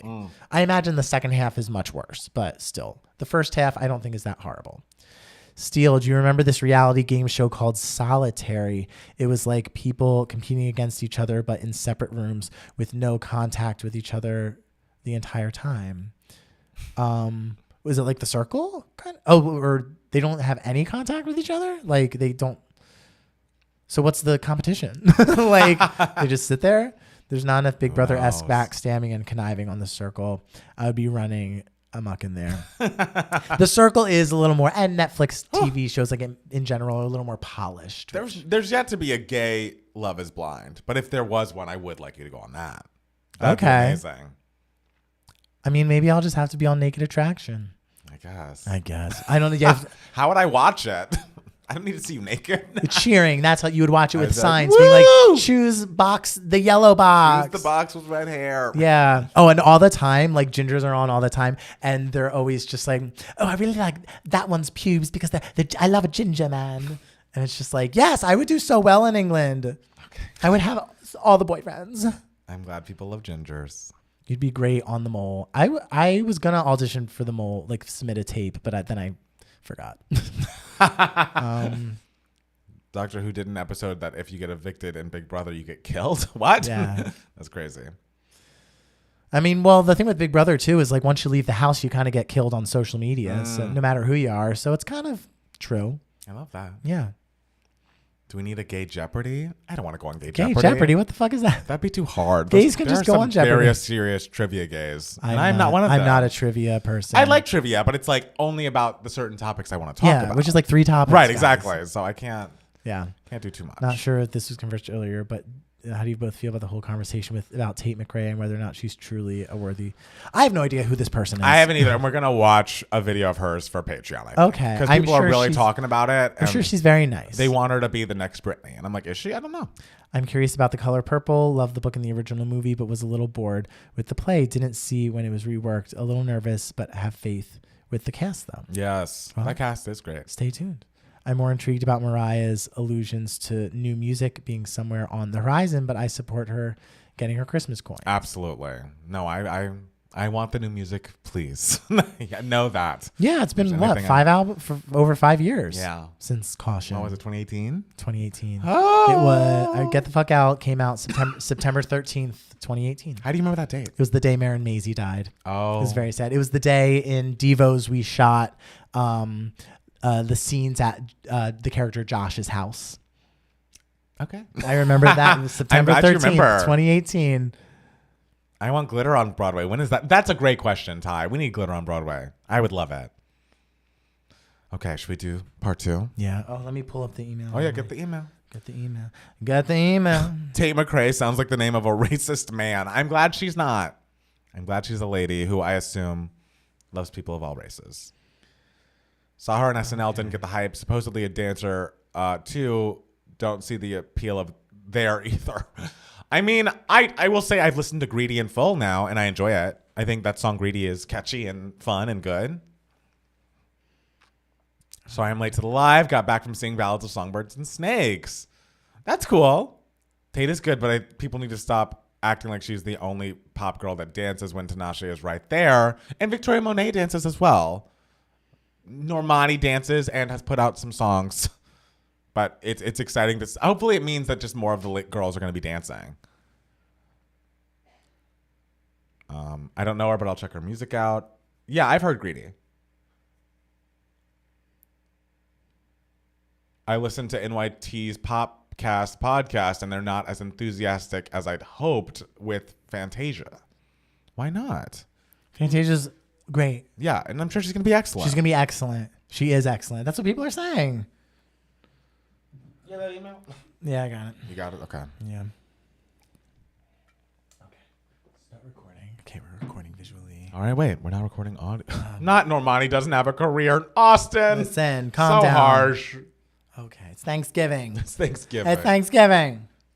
Okay. We're back. We're back, guys. Matt Palmer, give us the commercial because Black Friday happened this week. It did. And guys, thank you so much for listening or watching the podcast. If you enjoy us, please make sure to go to Spotify or Apple Podcasts and look up 2Gay Matt CWO. Give us a 5-star rating or review. We do only accept 5 stars. So if you have any fewer stars to give, you can just send yourself an email about it because we don't accept that here. That would really help support us so much with that 5-star review. It helps with the algorithm. We want this podcast to get heard far and wide, and that would be so wonderful if you could do us a solid with that one. And if you really love us, make sure to go to patreon.com/2gaymats where you can become a member for as little as $5 a month, join the Discord, get access to special bonus content. And we, as I mentioned earlier, are going to have a fun, lovely holiday party where we're going to listen to a lot of Christmas music live with all of you in the coming weeks. We need to pick a date for that. And if you want to be a part of it, you can join for as little as $5 a month and become a part. It'll be great. Yes, guys, it's Black Friday weekend. I mean, not that this is like a sale, but like things are on sale. Yes, other things are on sale, so you can pay full price for this. Sure, exactly. Yes, thank you. So we are on to Email My Heart. This is the section of the podcast where we answer any questions that you guys might have. Yes. You can be a part of Email My Heart if you email us at 2gaymats@gmail.com. 2 is spelled TWO. And I very much enjoyed listening to you and Rory give advice. Oh, good. Sans me last week. It was what's his name? Who had about his boyfriend. Oh yes, it was. I don't know if it was a his or her. It was someone with their boyfriend who was like jealous of the fact that they were still interacting with their exes or ex hookups when they would see them out in public. Yeah. And it was a lot. I was like, oh. Did you agree with me? Yes, I did. Oh, good. I agree with you guys. I think you guys gave very solid advice. Thank you so much. But now I'm glad I'm back to, spread my gospel all over the world. I'm excited for that. Not that like I have anything really intelligent to say, but whatever. I have some life experience. Absolutely you I'm do. Old. So this question comes to us from Scott. Scott asks, is it more? I love my best friend of 20 years. Side note, he's straight and just ended a 3-year relationship. We have been through everything together. As of recent, he's been making comments such as, I wish I was gay, or I wish you were a woman so me and you can just be together. Or things like, I think me and you were probably married in another life. This has been said repeatedly over the past few months. Recently, I got upset with somebody at an art event we were at, and he grabbed my hand, fingers interlocked, and I was walking around the venue with me. I am confused. Over the past few days, my heart has been really going places it should not be going, and the hugs are hitting real different these days. I have actually never entertained anything romantic with him, but because of all this, I'm starting to see things. Is this something I should address in hopes he's starting to feel something, or should I just keep myself in check? Okay, Scott, I know a couple weeks ago I said something to the effect of life is too short to not tell people how you feel about them. I don't want to sound like a hypocrite, but I would suggest being more pragmatic when it comes to this situation. Yes. Babe, you said it. He's straight. Unless he tells you something different, unless he is ready to make a giant life change, this is a crush that goes nowhere. And again, there's no judgment. We've all had crushes on straight boys before, but I feel like as you live, the more and more you live, the more you're going to be like, you know what's more fun than having a crush on someone who there's literally no path in which we are together. Is like having a crush on someone in which we could actually be together someday in some way. So wasting your energy and time and like thoughts about this straight man is really not going to do you any good. It's a very natural thing to feel. Completely 1,000,000,000%. Every feeling is valid, but just know the feelings are ones that are dead end. And so sharing this with him will do nothing but, I don't know. Who knows what it would do, but it's not going to end in what you want. So what's the point of sharing it? It's more pragmatic to just move on, redirect those feelings. There will be a crush on a person who's interested in men coming your way soon.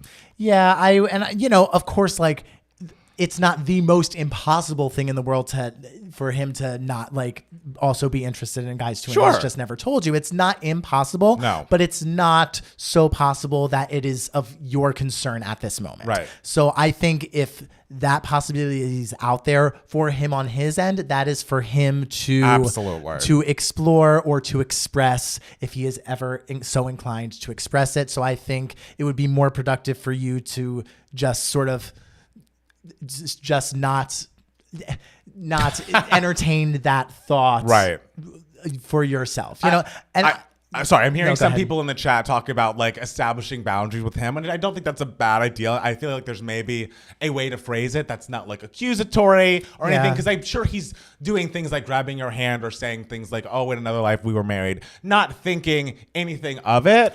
But at some point it's like, there's a part of straight guys when they interact with gay guys that they get a rise out of like you finding them attractive. Oh, they're obsessed. And not every straight guy, sure. But like I've been in a situation where it's like, I like this and you like that I like this. Oh, and if we're going to remain like close friends, you need to not do that with me. Oh, completely. You need to not. I tell people all the time, my straight guy friends flirt with me way more than any homosexual ever has. Right. Straight guys, sometimes, some of them, not all of them, like do enjoy like the attention. But the thing is, it's not so much an attention seeking thing, especially in this case, because I also do think there are a lot of straight guys out there who do yearn for affection in some way. And because I think a part of the reason why they feel like they can't necessarily is because like of like a stigma that's like put on guys where they can't be affectionate or anything. And so I think a lot of straight guys, when they like flirt with me or are affectionate with me, I think it's because they see me as like someone who will give the affection back. Like they're someone who they want affection, because everyone wants affection. Yeah. But they can't sort of physically like impose like their affection on a woman, because that would be like inappropriate. That might not go well, and they don't want to do it with their straight guy friends. So like sometimes I feel like some straight guys do put that affection on their like gay guy friends, and I know a lot of like straight guys who are very affectionate with me. One of my like friends who is straight, he's very affectionate with me, like always like hugging me. He'll like hold my hand, he'll like lean on me and everything. And some people have asked me, they're just like, do you think like he may secretly be gay? And I'm like, I really don't. I think he is just an affectionate person. Right. And so he likes like giving affection, and I like giving affection too. And so I don't feel uncomfortable like when he does it. And he's coming from your friend is coming from a vulnerable place, where he's yearning for affection because he's just out of a relationship that probably broke his heart. Right. So, but the reason that situation works for Matt Steele is because you're like, oh, we're both affectionate people, we're giving it back to each other, and then like the guy leaves and Matt Steele doesn't think about it for the rest of the day. If this, affection from your friend is giving you crazy feelings and giving you crazy thoughts and making you, hyper focused on this man who's never going to be an option for you, that is when it's a good time to be like, hey, I'm not your affection receptacle. You can figure out the best way to deal with this affection, but it can't be touching me because I'm starting to feel things I shouldn't feel for a friend who will not be dating me in any part of this life. Yeah, sure. Right? And I don't know the best way to go about like saying that to like, especially if like you're such like good friends. Right. Then maybe just like if he like initiates something like, maybe like don't entertain it that much. Yeah. Like, I think there's a more tactful way of like there's hinting that like, hey, like I'm not going to be your, I guess, like affection bag. Yeah. There's I'm sure a nice way. It's not coming to mind. I'm sure there's a nice way to tell someone that I'm not going to be your affection receptacle, but at the end of the day, whether it's nice or not, like you just got to be like, hey, I'm not about it. Like, it's like, oh, let's not do that. Like, I don't really want to do that. Just for what, you don't have to give him a reason. It's not really any of his business. Yeah. Just be like, I just not how I want our friendship to be.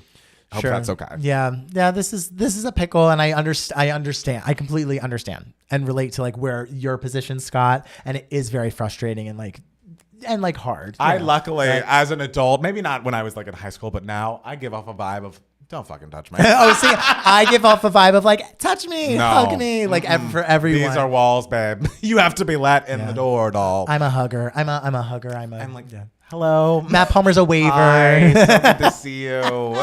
I like will never forget one time my friend's boyfriend came over for like a party, and like my friend and I like are very like affectionate people, and so we were hugging each other, jumping all over each other, and so then my friend hugged and jumped all over Matt Palmer, and I hugged and jumped all over my friend's boyfriend and everything, who was also like Matt Palmer, like not the most like, hey, let's hug each other. And then after this all went down, Matt Palmer and the guy just waved to each other, and we're just like, hi. Hi. We'll all be friendly. Yeah. We'll be apart.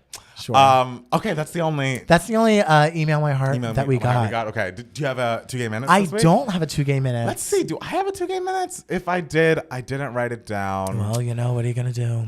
What are you gonna do? I mean, I'm trying to think of. I'm like, what housewives? Oh, just mine will be short. I always say that, but all right, sure. And then like 5 minutes go by. When I'm done, we can just stop the timer. It's not going to get to 2 minutes, I don't think. Okay, great. But I just have 2 things to say. Okay, guys, This is 2 gay minutes. This is the section of the podcast where one of us rants to the other Matt about something that the other Matt doesn't give a shit about for 2 minutes.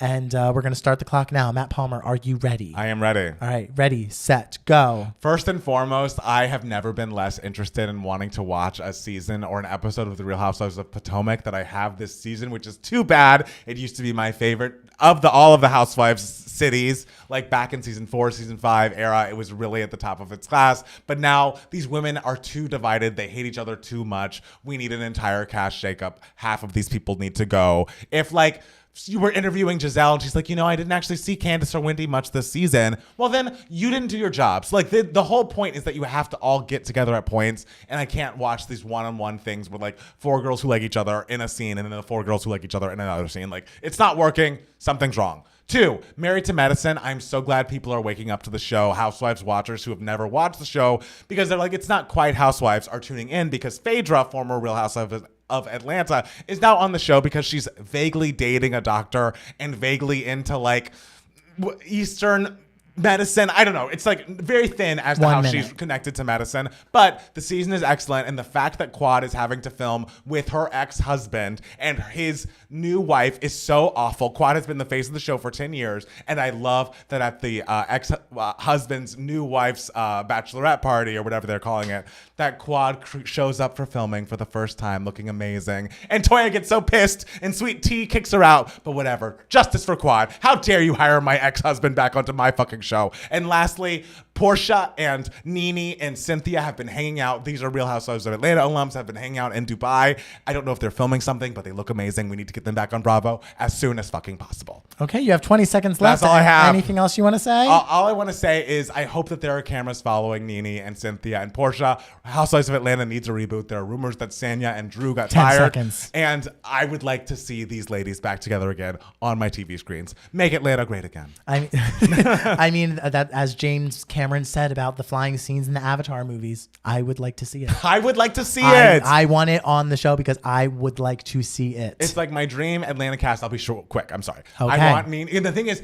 Bravo TV apparently never unfollowed Nene, but there was a whole thing about them following Nene. Nene refollowed Bravo on Instagram. Nene deleted all of her, like, I'm doing a podcast with Bethany posts from her Instagram. And now she's traveling around the world with Cynthia and Portia.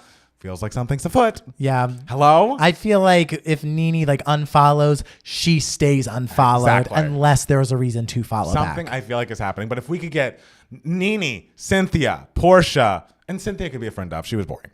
Portia, Candy. I honestly would keep Drew. I don't need Sheree. Maybe Kenya.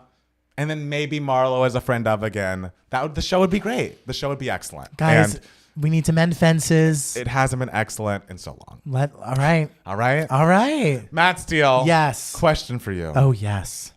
This has given me moments where we talk about things that have been lighting our way, content we've loved over the past week. And so, Matt Steele, question. Yes. What's been giving you moments, darling? So just, a little bit of cinema. It is that time of year.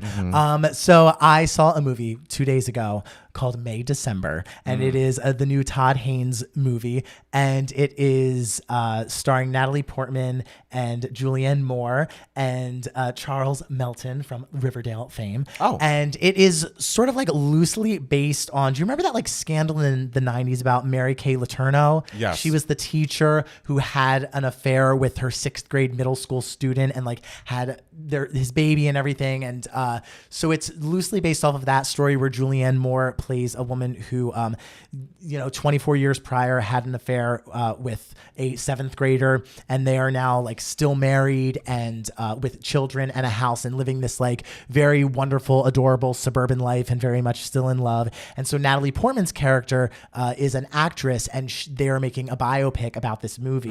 And she has been she's a very famous actress, and she is set to play Julianne Moore's role. And so Natalie Portman essentially goes to the town where they live and like shadows Julianne Moore's character for, however many weeks or whatever, just like seeing what it's like to like get in her character, what kind of makeup she likes to use, like what she likes to do with her kids, how she talks to her husband and everything. And it's so wild. The entire thing is directed like it's this 1990s Lifetime soapy like weird suspense movie. Like right in the beginning of the movie, iconic. They're in the kitchen and like Julianne Moore's preparing like, what do I give this woman who's an actress at this picnic that we're planning? And so she opens the refrigerator door and the camera zooms in and this like dun dun dun music, and Julianne Moore just goes, I don't think we have enough hot dogs. And it's like, yes. Like what? It's so like campy in that way. It's so much fun. The performances are excellent. But let me tell you, the performance by Charles Melton, who plays Joe, who is the husband of Julianne Moore, who has been in love with this woman since he was in 7th grade. He is so utterly phenomenal. He's getting so much Oscar buzz in the supporting actor race. I really, really hope he gets nominated. He like rides that line so well of like a guy who grew up too fast and yet didn't grow up at all. And because like throughout the movie, he sort of starts to like unravel and you sort of like follow him struggling to realize like my childhood was taken away from me and like I like actively like was abused, and like now I don't know how to act in certain situations, like what is my life, Right. And you also see as the movie goes along like how, because in the beginning like they seem like a lovely couple and everything, but you start to see like how weirdly manipulative Julianne Moore's character is, and then you also start to see how weirdly manipulative Natalie Portman's character is, and how, because she starts doing things like with her own agenda to get more information from the couple. It's very eerie. It's very weird. It's very dramatic. It's so much fun. I had a great time. I'm glad you liked it. Yeah. Matt Palmer, what has been giving you moments? Well, I have two things that I won't delve into too deeply, but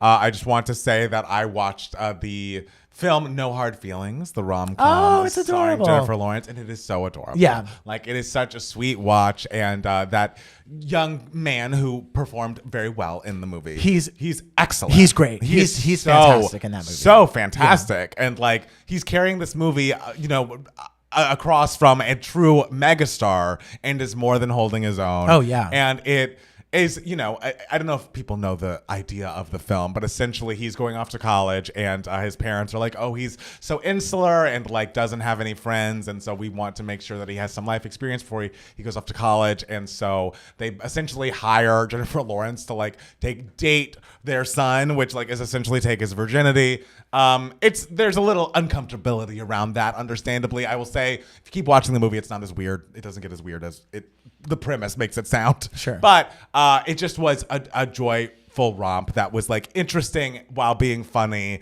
And I don't know, it just felt like I understood why people were so excited about the movie being so well written and being like a straightforward like comedy, Speaking of cinema about like May-December relationships, Exactly. like older women with younger guys. This was the May-December of its time. Yeah. And secondly, I just want to say I've also begun watching Fellow Travelers, which is the Matt Bomer and Jonathan Bailey television show about a gay couple in the 50s working in Washington right around the whole Red Scare. Apparently there's a lavender scare that's happening at the same time, in which they're trying to weed out basically any people who work in government who are communists or people who are queer.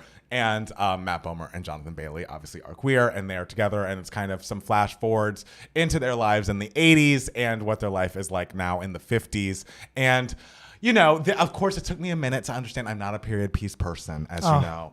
And there are moments in the beginning where I'm just like, what exactly is going on? But I'm understanding more and more. But the hook that's going to get any gay man like myself hooked on it is, man, oh man, they really do some gay stuff on that show. So if you there it is, ladies and gentlemen. If you want to see some gay stuff, watch Fellow Travelers. I am now invested in the story, but in the story, in the plot. But those tweets where it's like, I watched this for the plot, and it's just a picture of a man with a shirt off. That was me for episodes 1 and 2. Sure. But now I'm in. Okay. And I'm Cara. I love also the other characters. I want to say Jelani Aladdin is there's two black men who are also having a love story in the 50s and in the 80s, and their relationship is lovely to watch. And like, you flash forward and they are in a different place than I would have imagined they would be. Their story is just as interesting and impactful. Allison Williams is in the movie as well, or in the television show as well, and she does a great job. And I do love how when they show them in the future, at least for Matt Bomer and Allison Williams, it's just like, oh, what they look like now with like little grays. It's like, okay, you look the fucking same. Sure. And there are moments where it kind of, in its writing, veers into the soapy direction itself, but it never like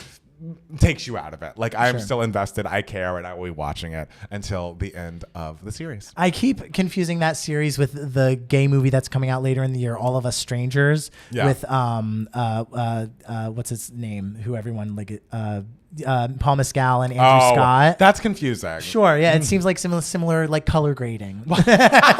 And you saw that picture of all four of them together. I know, like, and so it's like, which one's in the TV show? Which one's in the movie? It's hard. Yeah. But 3 out of 4 of those actors are actually queer. I think that's great. I think that's great. We love queer people. And I'll be the fifth. I'll be the fifth wheel, like I usually am. Yes, in a social setting. I look forward to that. Thank you. So Matt Steele, is there anything else you want to tell the people? I don't think so. I'm glad to be back. Yes, and welcome back. Thank you and so happy much. holiday season officially. Everyone stream All I Want for Christmas Is You. And have a great rest of your week. We'll be back soon with more 2 Gay Mats, the podcast. Bye. Bye.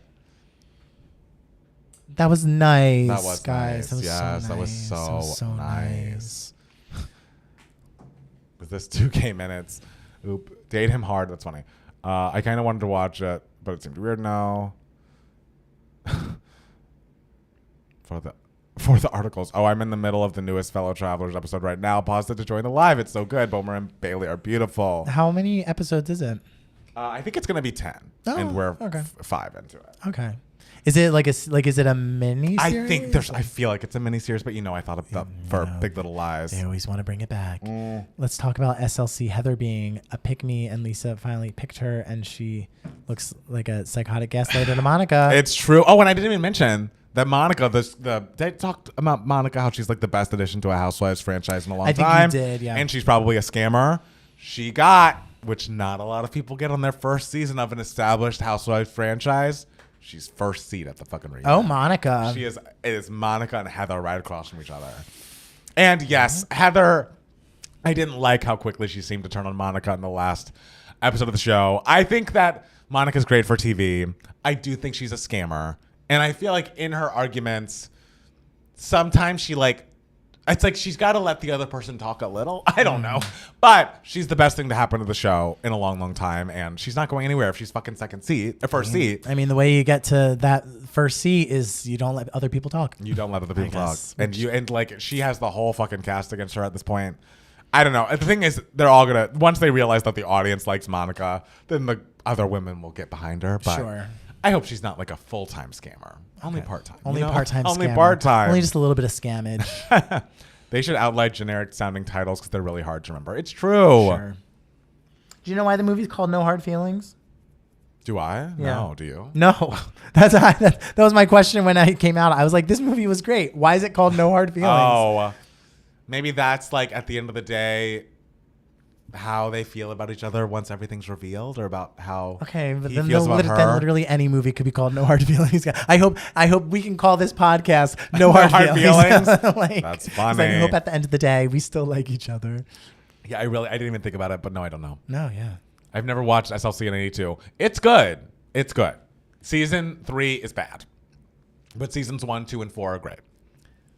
Finally, the gays. Oh, you're saying what's tea? Oh, legendary girl. We're wrapped. I know. We're wrapped for the know. night. The tea is coming in the whatever you rewatch or listen to. That's true. But that's the thing. This will be available to rewatch. Oh my God! Years from now, you could listen to this podcast. I know. Oh my God! What a joy. Which, by the way, and I realized that like people have probably done this with our podcast. I was listening to that Just Jack and Will podcast about Will and Grace with Sean Hayes, and I just caught up to current day, and I'm so upset because I had them all available to me that I could walk around and listen to them at any time. Be like, ooh, now we're listening to like the season finale of season 1, and now I'm just like, I have to wait a full fucking week for another episode of this. I'm sorry. It's crazy. I'm sorry. It's crazy.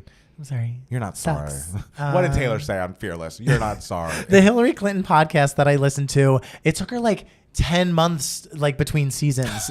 These like past. I think it's so funny seasons. when podcasts have seasons, especially podcasts that aren't like we're telling a story or something, or like this is like a narrative. It's like, what the fuck do you mean? Do you think Hillary Clinton has the time to sit down once a week? Sure, like, but I mean, she's like, no, we're getting all these done in a day. Not no. Hillary, but there are some people who have seasons for their podcast, and it's like, why do you need to take a break? Guys, we do this every fucking week. We don't take a break. We do not. We're here. Run away with us for the summer. Let's go upstate. We are the Alexander Hamiltons of podcasts. Some would we say don't take that. a break.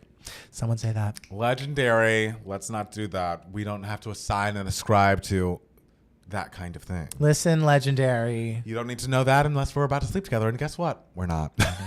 Guess what? We're not. And Legendary, I just want to say you did not list all the options. So.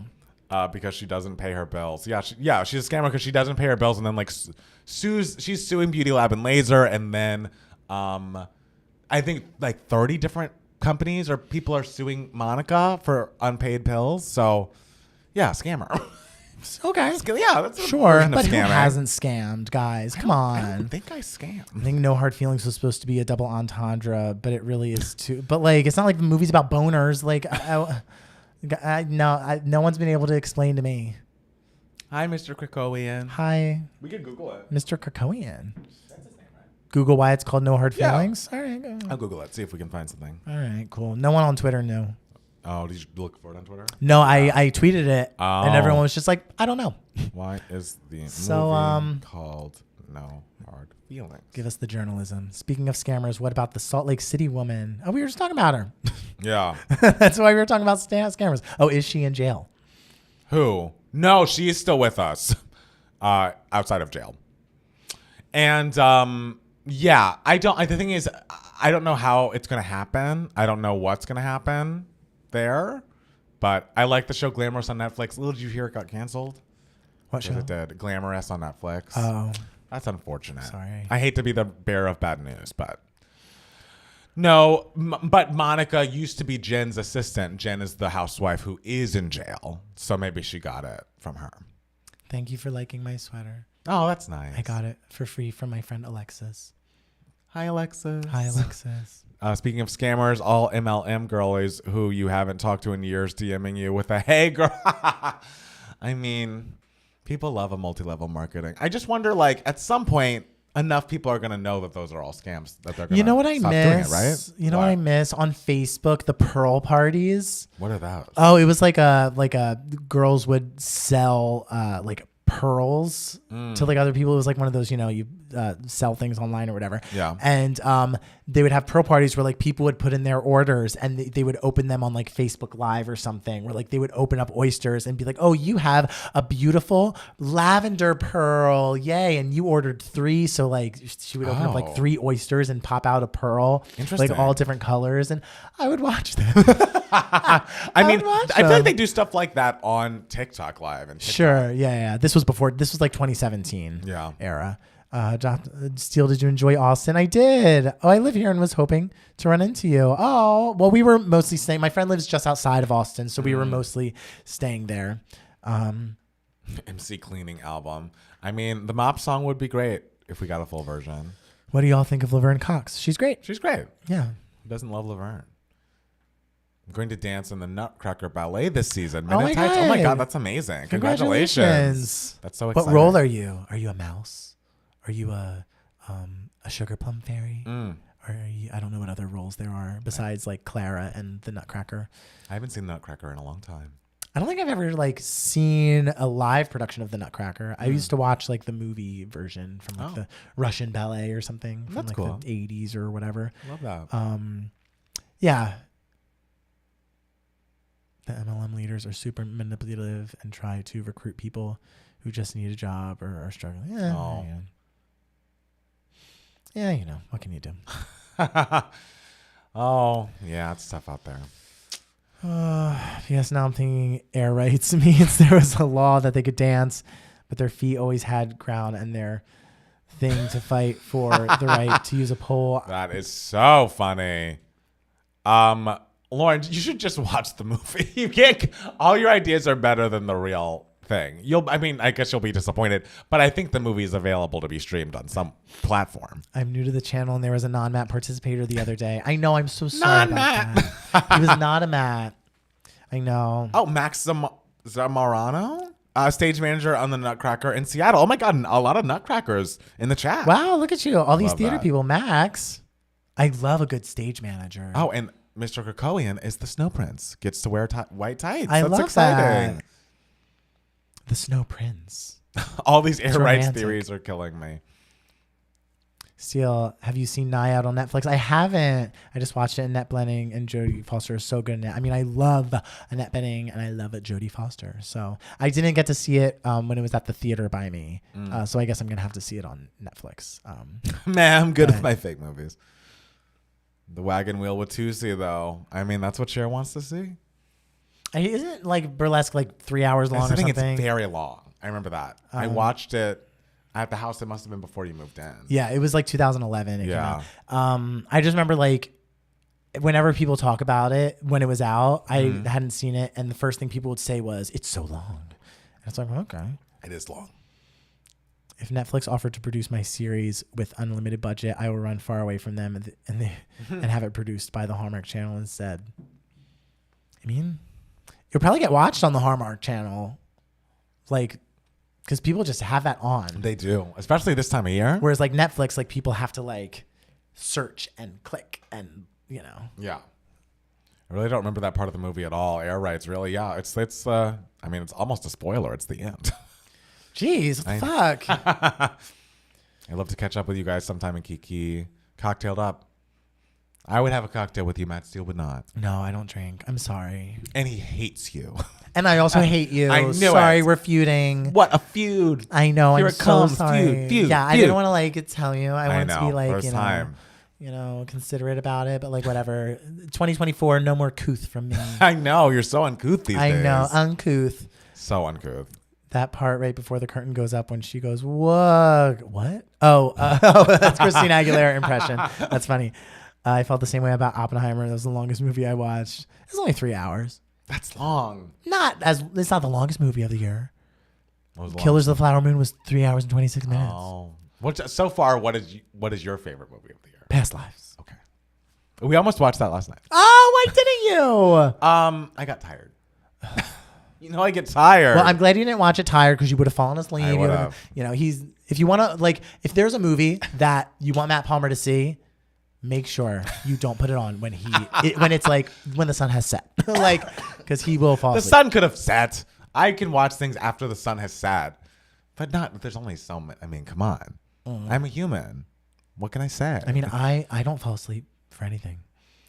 If it's because the thing is when you're watching a movie, the lights are out or low, and at the beginning there's a lot of like blah blah blah, and I'm not invested in the character. Past Lives, the score is very lulling. It's very like that wouldn't have been good. That wouldn't be helpful for me. Just don't feed him after midnight. Me, whether I've eaten or not, if it's after midnight. See, I am the opposite of Matt Palmer. Like if you were like stay up for 36 hours, I'd be able to do it no problem. No way. I'm all about sleep, and quality of life is very important to me. But if you were also like go to sleep now, I'd be able to at least like go into a deep enough like meditative state to be able to do it. That's good. Yeah, I'm good at controlling when I go to sleep, but I'm not good at waking up. That's my problem because my sleep is so deep. We go deep and we get too much sleep. I can't wait for your remake of it. I know. Where you flip it on its head. Stanley Tucci was cast as the gay side character again. Saying I'm a human reduces your likelihood of being human by 15% per utterance. Oh, interesting. Are you implying that we're AI? Because we're not. We're very real. What did J-Lo say in that song where she says the N-word? I'm real. Methinks the lady doth protest too much. I think that's the quote, right? You're an actor. You should know. I don't quote Shakespeare, girl. I do know Sonnet 76, though. So you're feuding with Shakespeare, too? No, I just don't know. You just don't know her. I just don't know her. I just know that line and Sonnet 676. Past Lives ending will stay with I guarantee you Matt Palmer will watch Past Lives and be like, it was fine. I bet I'll like it. I bet I'll like it. Okay. Because the thing is, I feel like we've built it up too much for you now. I mean, is it good? It's the best movie of the year. I think I would like it. I loved it so much. Tomorrow's the first day of my new job. Oh my God, break Austin. a leg. You're going to be amazing. Yeah. We're so excited for you. Yeah. You're going to have fun. You're going to make so many friends. I've been in a lot of Shakespeare plays. Oh, we have performers. We have stage managers. I know. Oh my God. Yes. Everyone claps for Austin. I was in a production of A Little Night Music, but like it was like a musical type thing, and like there was only like some Shakespeare verse in there. It was different. It was different. I had to learn how to juggle for it, and I had to learn how to do a hoop thing. It took place at a music festival, and so I had to be like a circus-y thing because I played puck, and so I got up on a hoop thing and spun around. Is this in New York?